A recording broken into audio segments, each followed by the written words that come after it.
Hi guys, I'm having a lazy day because I am laid up in bed with a sore back. So I thought, why not talk about why my back is sore today? So I suffer with a condition known as Ehlers Danlos Syndrome. Ehlers Danlos Syndrome is a genetic connective tissue disorder and it stops the sufferers from producing the protein called collagen correctly. In Ireland, it is vastly underappreciated just how many people have this condition.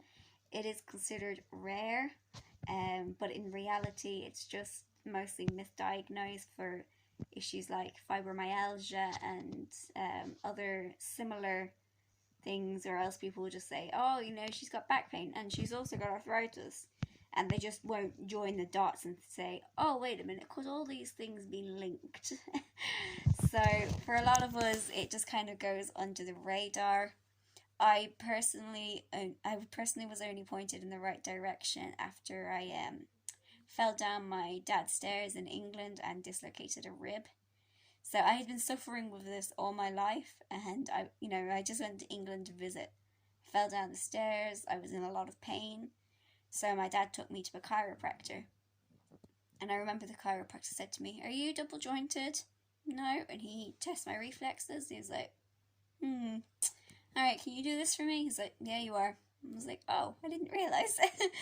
So it's one of the key indicators if somebody is double jointed, that they may have a hypermobility issue going on there. So he sent me home with the homework of reading up on hypermobility syndrome, and that led me to Ehlers Danlos Syndrome because I have the Ehlers Danlos hypermobility type. So when I went home to Ireland anyway, I went to my doctor about it and he said, well, it's a bit of a fad right now. Everybody seems to want to be diagnosed with Ehlers Danlos. It's a little trendy. So I was like, oh, okay. Well, I think I might actually have it. So he was like, all right, well, I'll send you to a rheumatologist. I think that was like 7 years ago. No, sorry. He initially sent me to a rheumatologist before I knew anything about EDS and hypermobility. That was when I was like 17 or 18. I'm now 25. I had to think about my age there for a second. I'm now 25 and I still haven't seen this rheumatologist yet. That's how bad things are over here. So when I went to him after finding out about hypermobility, he did say it's a bit of a fad. It's a bit trendy and fashionable right now. Don't take it too seriously, but we can chase it up if you like. So, he sent me another referral to the rheumatologist, and of course nothing came of that. He also sent me to a physio, but the same physio had told me that she couldn't help me a year previously, so I should have taken it up, but I didn't at the time. I was just in pain and it felt like there was no point. It just all felt pointless. Like, what is the point in any of this? So it was definitely a bit of a low point in my life. That got a little more dramatic than I wanted it to. So I joined a few Ehlers Danlos support groups on Facebook, and I found out about a rheumatologist in Cork. He was private, so it was going to be very costly to go and see him. So I saved anyway. I think it was like €300 for the initial consultation. I went to see him anyway, and he was like, yes, absolutely, you do have Ehlers Danlos. And I remember I actually cried.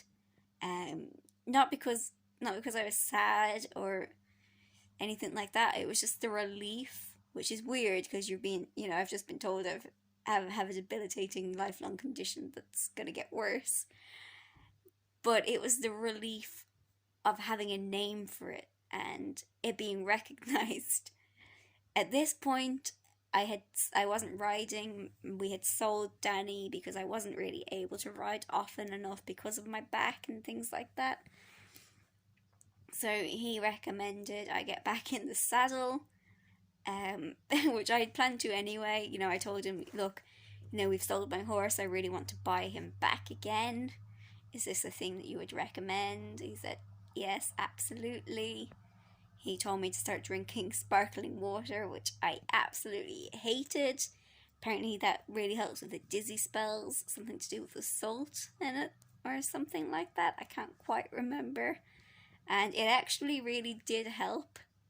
So, if you're stuck in a rut with your kind of genetic condition or connective tissue disorder that you don't know enough about, and you're in Ireland, I would highly recommend going to see Dr. Brian Mulcahy in Cork. I think I will leave a link to his website, if he still has it, in the description below. So, on to how it affected my riding. I didn't realise what was going on, of course, when I first started riding. All I knew was that I wasn't able to do the things that the other riders could do. And I thought that I was just being a drama queen, or that maybe everybody else felt the same pain that I was feeling and they were just better at dealing with it, so I would just try and ride through it. There was one thing where, the way your toes aren't meant to go out that way. You're meant to be pretty straight. Well, I could never keep my feet in the right position. And as much as I tried, it just really hurt my ankles. And then that went on to hurt my knees, and then my hips would get sore. There are a few other things too, like cantering would always hurt my back. Trotting could be very jarring. Even after I'd been riding for long enough to know how to trot. And I was trotting correctly, rising trot. Even the sitting trot was hell. I could never do the sitting trot. I don't think I was able to actually comfortably sit the trot until 2 years ago, after I bought a dressage saddle, and it was a horrible saddle. Really was a horrible saddle, but it got me into the correct position, and it really just helped me. Other than that, I've never really been able to sit the trot. So I started getting into jumping, and I joined my school's inter-school show jumping team, which was great fun. Danny wasn't much good at it. We took him once, and my dad said, never again will we ever take him jumping. Personally, I wanted to keep taking him jumping, but my dad was just, I don't blame him. He was quite embarrassed, because we were the only people on the team who performed poorly. He kept running out of jumps, taking off booking. He had never been in that environment before. And we didn't have a proper arena to practice in. So anyway, on to where this story was going. I've got a habit of waffling. I'm sorry about that. I was training for inter-schools at home. I was jumping probably a bit higher than I should have. I think I was probably jumping about 1 meter looking back. And I don't know how I had the guts to jump that high. I've never been that brave. And I don't know what happened. We took off funny or something, and all of the poles that we had were wooden, which I do not recommend. You have wooden poles for jumping, by the way. So I fell off and I landed on the jumping poles. I think there were like 5 poles because it was a spread. And for Danny to jump anything, you really had to build it up to make it look as solid as possible, because he won't jump something if it's not a challenge. He'll just walk through it. So anyway, I just landed on my back and I couldn't ride for about a year. My back was so bad. I remember I tried all the time, and I tried my best to ride through the pain, and it didn't matter how hard I tried, I just couldn't quite get there. So I gave up on riding for a while, and I decided I'm gonna teach Danny to drive a cart. Sorry about that, I had to stop recording because this guy took off to the window and started barking at a passerby. Because we're bold, aren't we?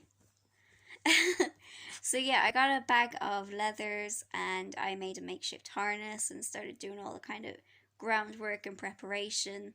So I'd be ground driving him while pushing a wheelbarrow, things like that. It was great fun, but I found I was still in pain all the time. I was always twisting my ankles. Generally, my pain got worse.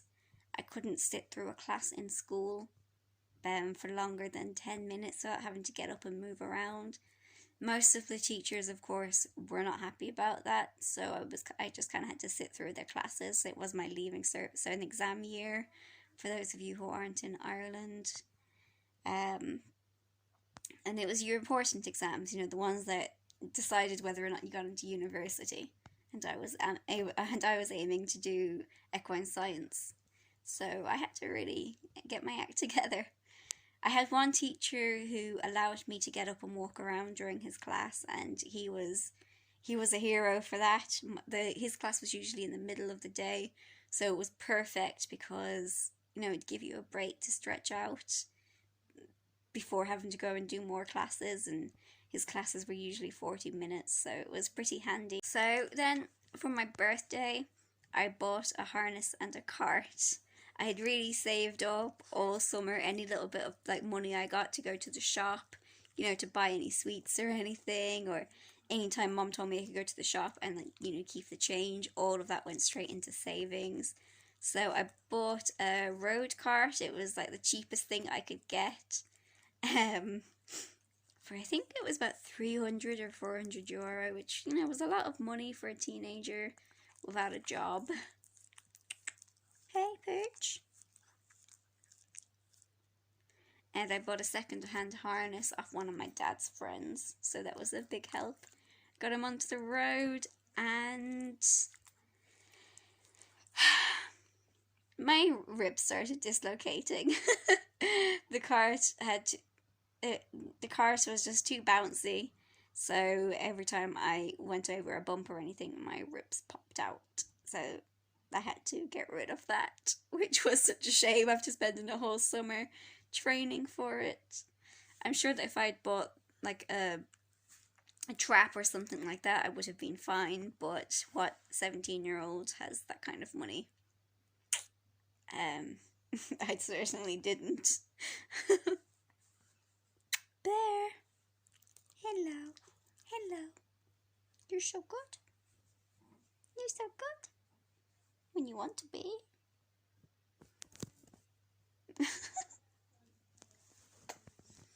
Bear just recently had his hair cut, and I'm still struggling to get used to it.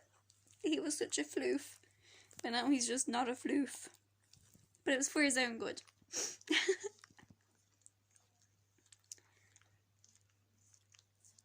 So there were discussions of selling Danny, and it was decided that we wouldn't sell him. And thankfully I started being able to ride again. I purchased this really great saddle pad. I really wish I could remember where I bought it. There's no brand name or anything on it. I've tried to trace it. I've tried to chase it down and get another one, but I can't seem to find it, unfortunately. I'll never forget the first time I was actually able to trot for more than a couple of minutes. I cried because I was so happy. What's that look for? What's up? Am I not talking about you? Are you sad?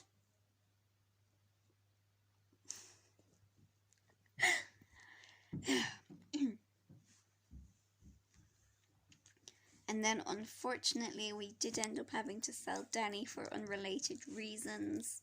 As I said earlier, it was around that time that I went to see the rheumatologist. So I was out of the saddle for about 2 years. So when it came time to buy him again, I started bareback because he was morbidly obese when I bought him back. He couldn't walk more than a few steps without tripping over himself. His whole body would just jiggle and wiggle, and it wasn't very good. And I found that riding bareback for that while really helped me to build up those core muscles. I had to keep riding very short for his sake, which probably helped me too. So I couldn't ride him for more than 10 or 15 minutes, and it was mostly walk with the odd trot here and there for the first month or two. And then I bought a saddle, and thankfully I was pretty alright. I had days where it was really bad, I had days where it wasn't too bad. Overall, most of my pain at that point wasn't related to horse riding, it was related to work.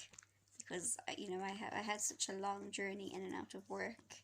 I wouldn't consider where I live to be rural Ireland, but it does feel pretty rural considering the transport. Um, it's very difficult to work anywhere other than your own village over here, because there's just isn't the transport support that you need. So it could take you hours to get somewhere that's only a 10-15 minute drive. So that really didn't help.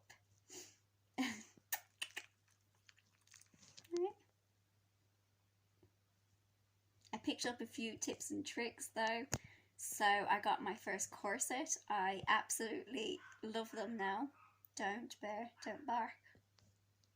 Don't. Good boy. We've got 6 dogs, so one of them is always barking in the background. I'm sorry about that.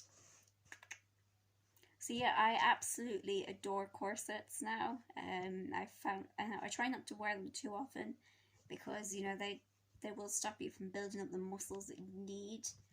But if I have a really bad day and I just need to get stuff done,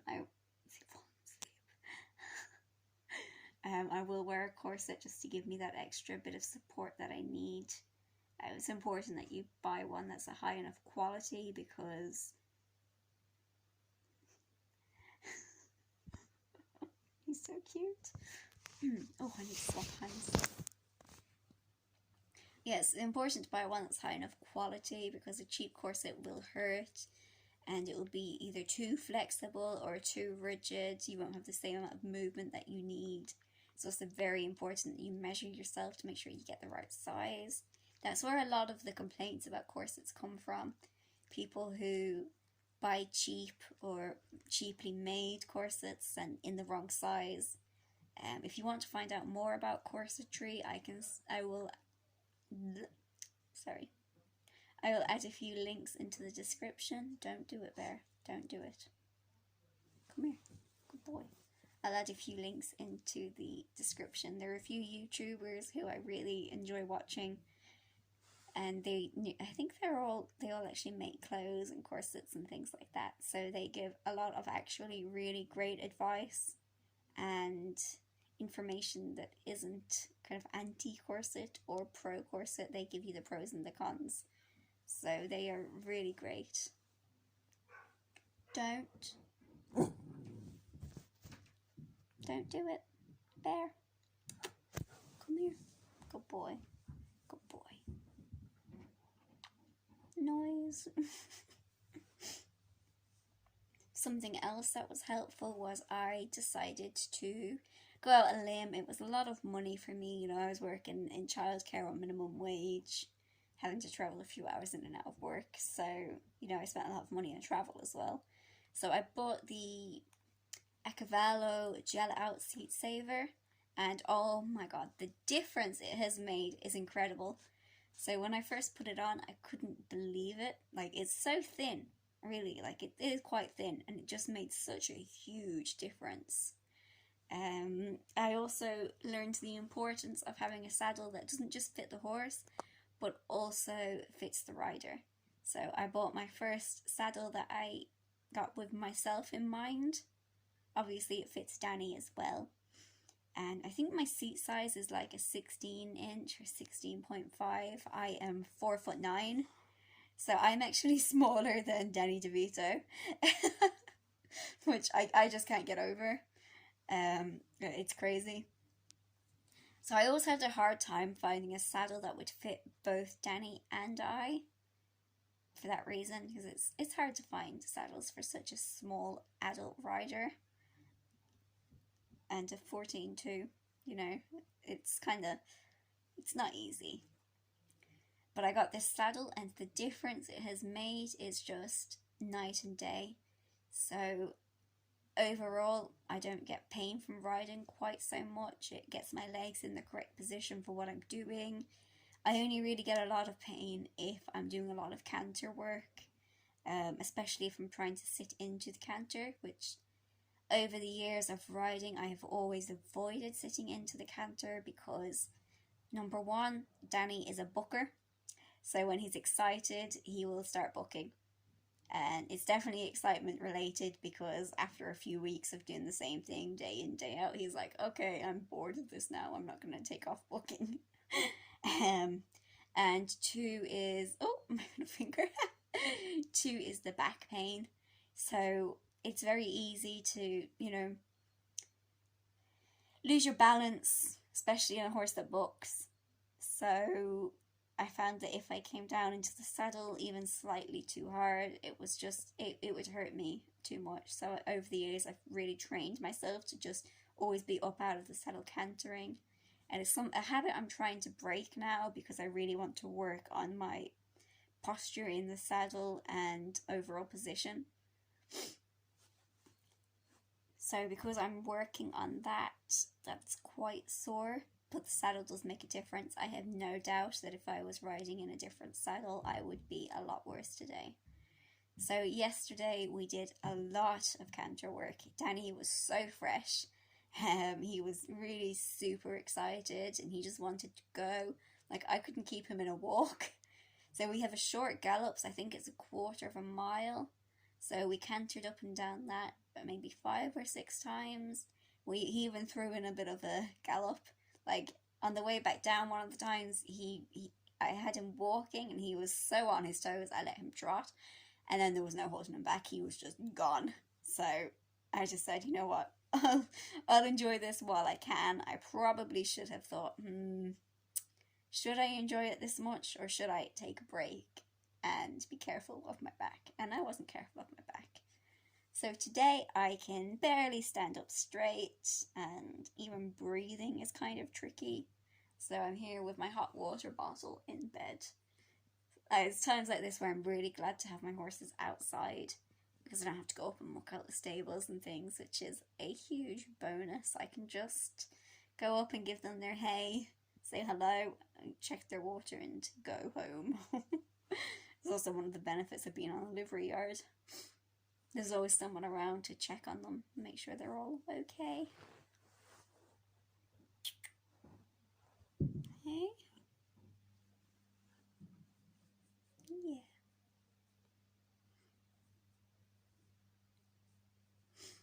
So as I'm editing this video, I'm sure I will think of more information and I will add it in.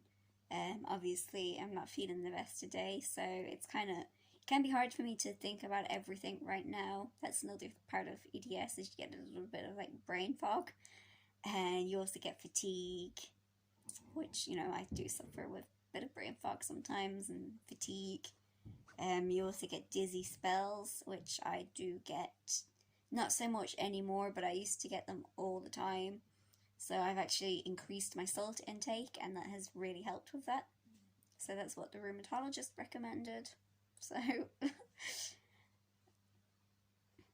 there are a few other issues that I suffer with. I believe that they are related to the EDS. So one of them is that my body doesn't always tell me that I'm hungry. So obviously that can feed into dizzy spells and fatigue. So I won't realize I'm hungry. I'll have no indication. Like, in a way, if you're hungry, you might get a sore stomach, or, like if you're really hungry, you'll get a sore stomach, and you'll just get an overall feeling of being hungry. That doesn't always happen to me. Sometimes my only indication that I'm hungry is that suddenly I'm about to just hunger puke, which does happen, and it's not very nice. I do believe that they are related. And you can understand how that can affect my riding. So I have to force myself to eat sometimes, because if I don't feel hungry, I really am just forcing myself to eat, but I know I need the food. I can sometimes, I really struggle to actually maintain enough of an intake of my calories. So whereas most people are trying to keep it below a certain amount for weight loss, I'm trying to keep it above a certain amount.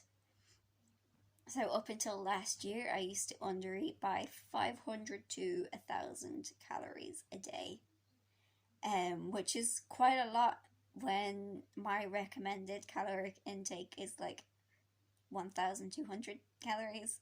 So I was chronically undereating and gaining weight as a result. So I've actually lost about 5 kg, maybe 5.5 kg so far in the last 6 months by eating more, eating better, and going to do the horses. So I'm really happy with that. Hey?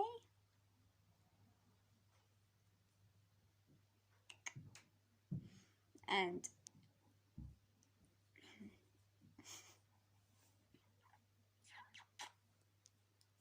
since I'm talking about the positives, I also jumped the highest I've jumped in like 10 years the other day.